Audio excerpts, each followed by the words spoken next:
I swallowed the last of the painkillers, feeling the familiar lump in my throat. My husband, Adrian, his gaze fixed on the pill bottle, spoke in a tone dripping with impatience. "You've taken your meds, Eliza.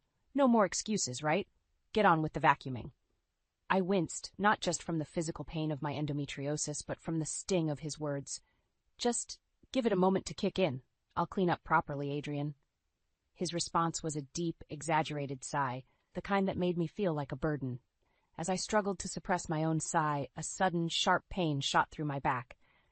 Collapsing to the floor, I looked up in disbelief to see Adrian, standing over me with a sneer. "Stop with your menstrual cramp theatrics, Eliza. Just get the job done." His voice was as cold as the floor I lay on. I, Eliza, at 32, found myself trapped in a marriage that had turned from a dream into a nightmare. Adrian and I met at the sales company where we both worked. He was the star salesman, known for his charm and quick wit. I was the newbie, eager and admiring. His mentorship turned into friendship, then into love, or so I thought. Our marriage began like a fairy tale, but as time passed, my health condition became a wedge between us. Endometriosis wasn't new to me, but Adrian's attitude towards it was. Initially, he was understanding, even caring. But after marriage, his empathy faded like mist in the morning sun. His disdain wasn't limited to my health issues. Adrian's career took off, and with that came arrogance. We both contributed to our household, but he made significantly more, and he never let me forget it. My efforts around the house were invisible to him. His eyes only saw the moments I spent resting, never the hours of pain-filled labor. When we moved to a new house, a step forward in our life together, his true colors bled through even more. He decided to host a family gathering to show off our new home. He handed me the list of guests, a mix of relatives, each with their own dietary preferences and dislikes. "Make sure everyone's happy, Eliza. No shortcuts, no excuses." I spent nights planning the menu, juggling the contrasting tastes and preferences. On the eve of the party, with my period in full swing, I managed to decorate the house and prep the food, all the while fighting back tears of pain and frustration. Adrian, oblivious to my struggles, spent the evening laughing at some show on TV, glass in hand, as I labored in the kitchen. I collapsed into bed that night, exhausted, hoping for a few hours of rest before the storm. The morning of the party, I was up before dawn, cooking and setting everything in place. The pain was relentless, but I pushed through, glancing at the clock, racing against time. I managed to set up everything just as the painkillers began to wear off, their effect fading like a mirage in the desert. Sitting gingerly on the sofa, trying to catch my breath, I glanced at Adrian. He sat there, casually sipping his drink, eyes glued to the TV. I opened my mouth to speak, but the words wouldn't come. He noticed my stare and turned to me, annoyance etched on his face. "What now, Eliza? Telling me I can't have a drink in my own house?" I shook my head, words still trapped. I just need a moment. The party, it's all set." He stood up, his movements deliberate, menacing. "You're always just needing a moment, aren't you? Playing the victim over a little stomach ache. My mother never acted like you do." His words were like daggers, each one piercing deeper. As I tried to defend myself, explaining that everything was ready, that I was just taking a brief respite, he cut me off. "No more of your excuses. I'm tired of them." And then, without warning, he kicked me, sending me tumbling off the sofa. The physical pain was sharp, but the shock of his action left me numb. I lay there, trying to process what had just happened, as he calmly sat down and started playing a game on his phone, laughing at his screen as if nothing had happened.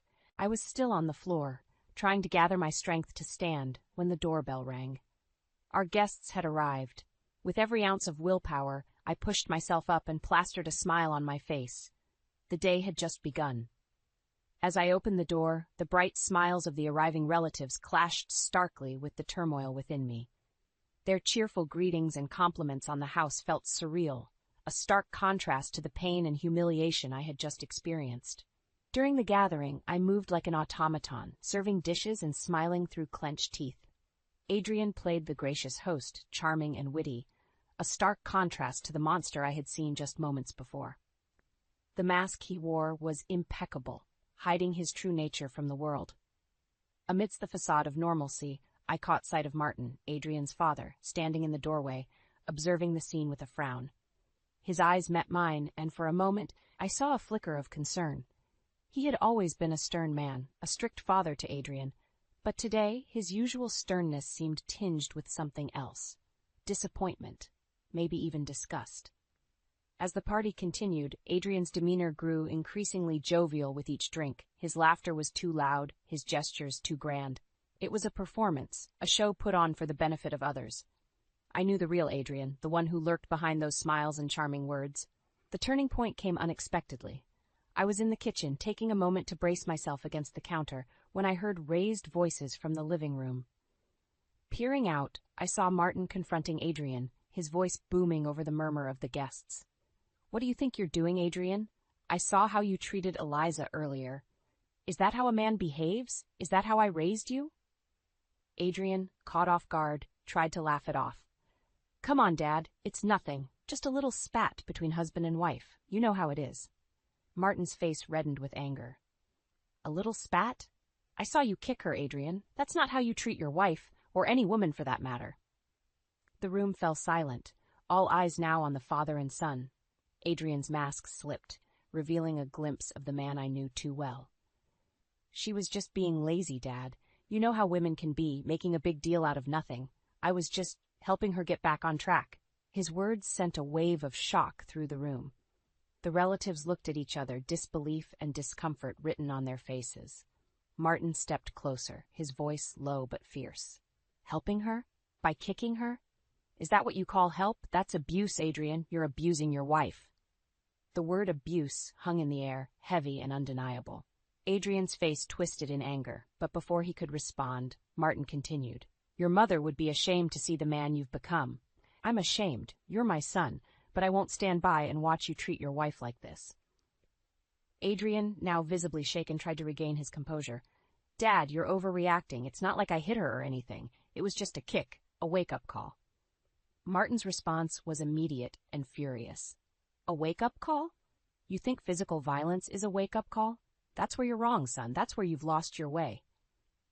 The confrontation escalated, with Martin denouncing Adrian's behavior in front of everyone. The family gathering, meant to be a celebration, had turned into a public airing of our private nightmare. As Martin stormed out of the room, followed by a few relatives, Adrian turned to me, his eyes searching for an ally. But I couldn't meet his gaze. I felt exposed, vulnerable, yet strangely liberated. The truth was out, and there was no going back. The rest of the evening passed in a blur. Guests left early, murmuring their goodbyes and casting sympathetic glances my way.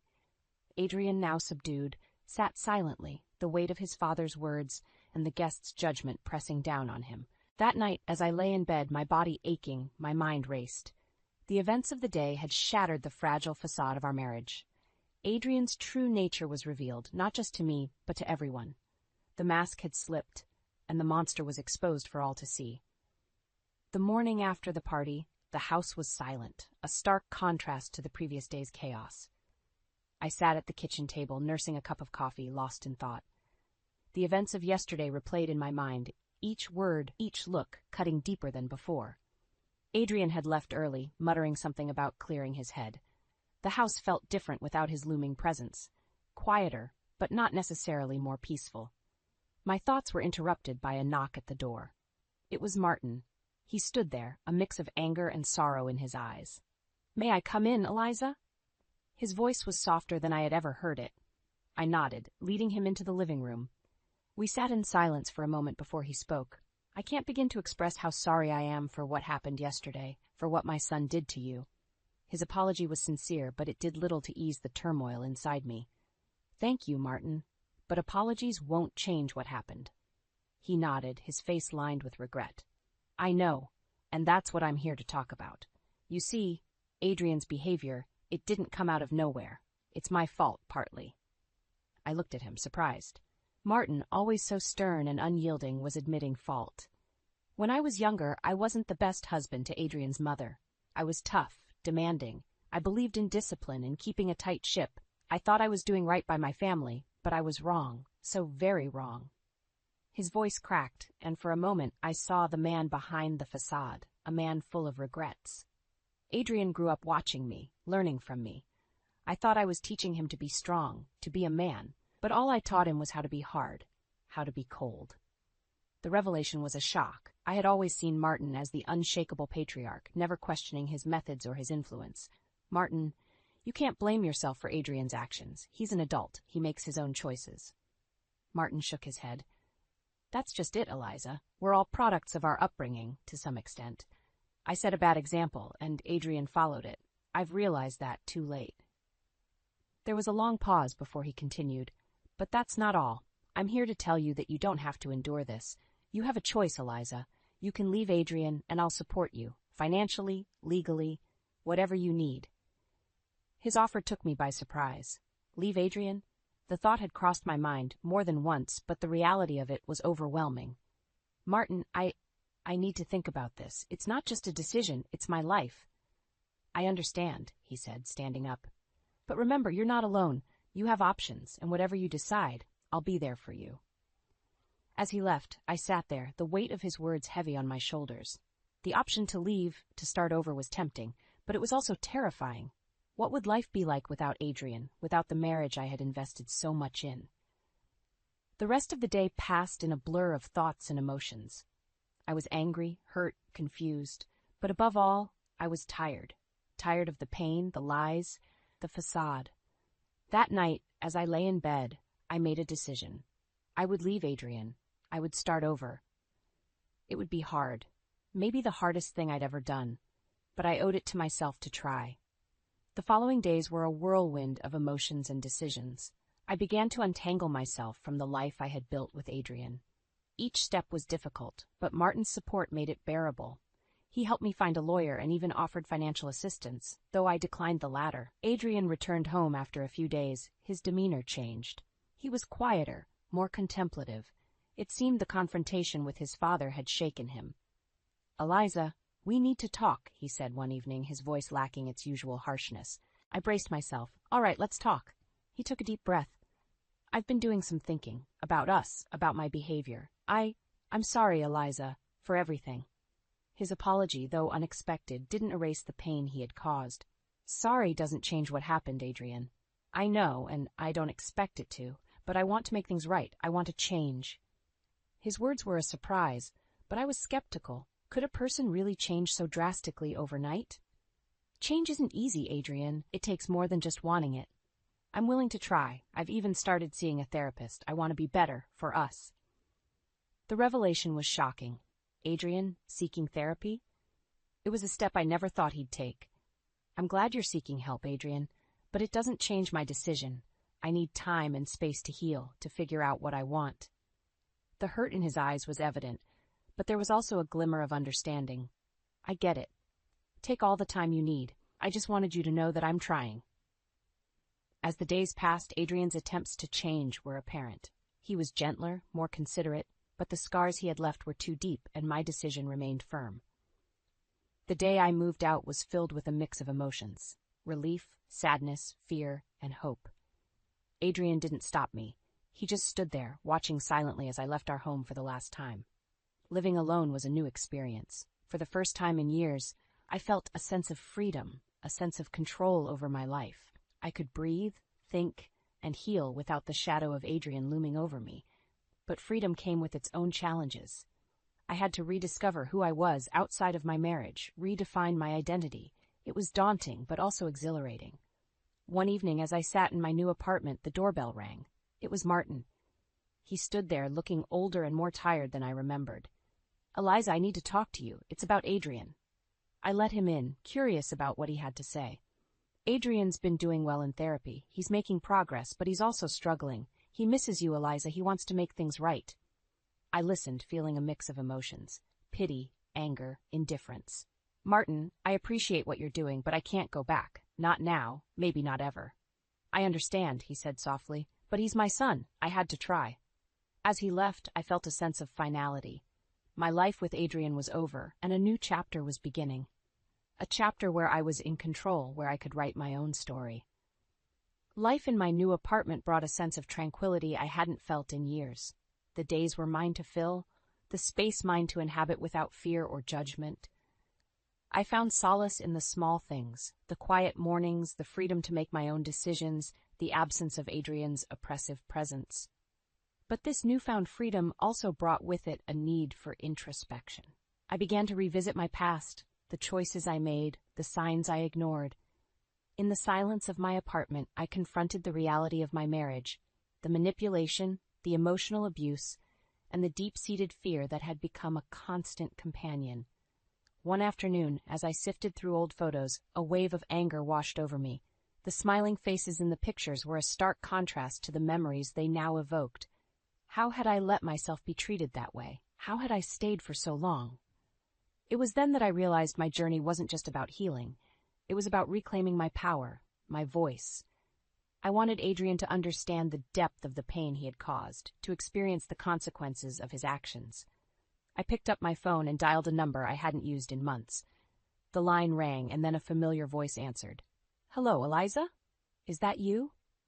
It was Adrian's sister, Clara. We had been close once, before everything fell apart. "Clara, hi. It's been a while. I wanted to talk to you about something." Her voice was cautious. "Of course, Eliza. What's on your mind?" I took a deep breath. "I want to tell my story, Clara. I want people to know what happened, what Adrian did." There was a pause on the other end. "Eliza, are you sure? That's a big step, I'm sure. It's time people knew the truth. I'm tired of hiding, of pretending everything was fine." Clara's response was supportive, yet concerned. "Okay, I'm here for you. Whatever you need." I hung up the phone, feeling a mixture of relief and apprehension. I knew that speaking out would be difficult, that it would bring judgment and possibly backlash. But I also knew it was necessary, for my own healing and for the possibility of holding Adrian accountable. In the weeks that followed, I shared my story, first with friends, then in a local support group, and finally in a blog post that Clara helped me publish. The post detailed everything: the abuse, the manipulation, the fear. It was raw, honest, and unflinching. The response was overwhelming. Messages of support poured in, along with stories from other women who had experienced similar ordeals. But there were also those who doubted, who questioned my motives, who stood by Adrian. Adrian's reaction was a mix of shock and anger. He called me, his voice shaking with emotion. "Eliza, why did you do this? Why are you trying to destroy me?" I felt a surge of empowerment. "I'm not trying to destroy you, Adrian. I'm trying to heal. And part of that healing is speaking my truth." His pleas turned to threats, to bargaining, but I stood firm. I had found my voice, and I wasn't going to be silenced again. As the days passed, the impact of my revelation became apparent. Adrian's reputation suffered, his once charming facade now tainted by the truth of his actions. His friends began to distance themselves, and at work he faced scrutiny and distrust. It wasn't about revenge. It was about justice, about breaking the cycle of abuse. I had taken back control, not just of my life, but of my narrative. And in doing so, I had exposed Adrian for who he truly was. Several months had passed since I shared my story. The fallout for Adrian had been significant. His social circle had shrunk, and his professional life had taken a hit. But for me, it was a time of rebuilding and rediscovery. I had started therapy, which helped me process my past and envision a future that was mine to shape. One crisp autumn evening, as I sat wrapped in a blanket on my balcony, my phone buzzed. It was a text from Adrian. My heart skipped a beat. I hadn't heard from him in weeks. "Eliza, can we meet? I need to talk to you. Please." Against my better judgment, curiosity got the better of me. I agreed to meet him at a nearby cafe the next day. Sitting across from Adrian in the cafe, I noticed the changes in him. He looked older, warier. The arrogance that once defined him seemed to have dissipated. "Eliza, thank you for coming," he began, his voice unsteady. "I've been doing a lot of thinking, a lot of therapy, and I realize now how much harm I've caused you." His words were a stark contrast to the man I had known. "Adrian, words are one thing, actions are another. What do you want from me?" He sighed, looking down at his hands. "I don't expect forgiveness or for you to come back. I just wanted to apologize, truly apologize, and to tell you that I'm working on myself, trying to be a better person." The sincerity in his voice was unexpected, but it didn't erase the past. "That's good to hear, Adrian, but it doesn't change what happened. It doesn't change the fact that I've moved on." He nodded, a sad smile on his lips. "I know, and I'm happy for you, truly. I just hope that one day you can look back and see that I'm not the same person I was." The conversation was a strange mix of closure and revelation. As we parted ways, a part of me felt lighter, while another part remained cautious, wary of the man he once was and might still be. Returning to my apartment, I reflected on the encounter. Adrian's apology, his apparent change, it was more than I had expected. But it didn't alter the course I was on. My journey was my own now, no longer tied to him or his redemption. Days turned into weeks, and life settled into a new rhythm. My blog had become a platform for discussion and support, connecting me with a community of people who shared similar experiences. My story had struck a chord, and in sharing it, I had found purpose and strength. Adrian, meanwhile, continued his therapy and reportedly made strides in changing his behavior. Rumors reached me through mutual acquaintances. Some expressed skepticism, others noted genuine improvements. But to me, Adrian's journey was no longer my concern. My focus was on my path, my healing. As I lay in bed one night, a realization dawned on me. In seeking justice, in speaking my truth, I had not only exposed Adrian, but freed myself from the chains of our toxic relationship. The pain he had caused was still a part of me, but it no longer defined me. I had found my voice, my strength, and with that, I had found a new beginning, a new chapter where I was the author, and the story was mine to write. Months had passed since my last encounter with Adrian. My life had taken on a new shape, filled with possibilities and free from the shadows of my past. I had immersed myself in new activities, met new people, and even started dating again. Cautiously, but with a renewed sense of hope. One rainy afternoon, as I sat in my living room, the familiar chime of an email notification broke the silence. It was from Adrian. My heart raced as I opened it, unsure of what to expect.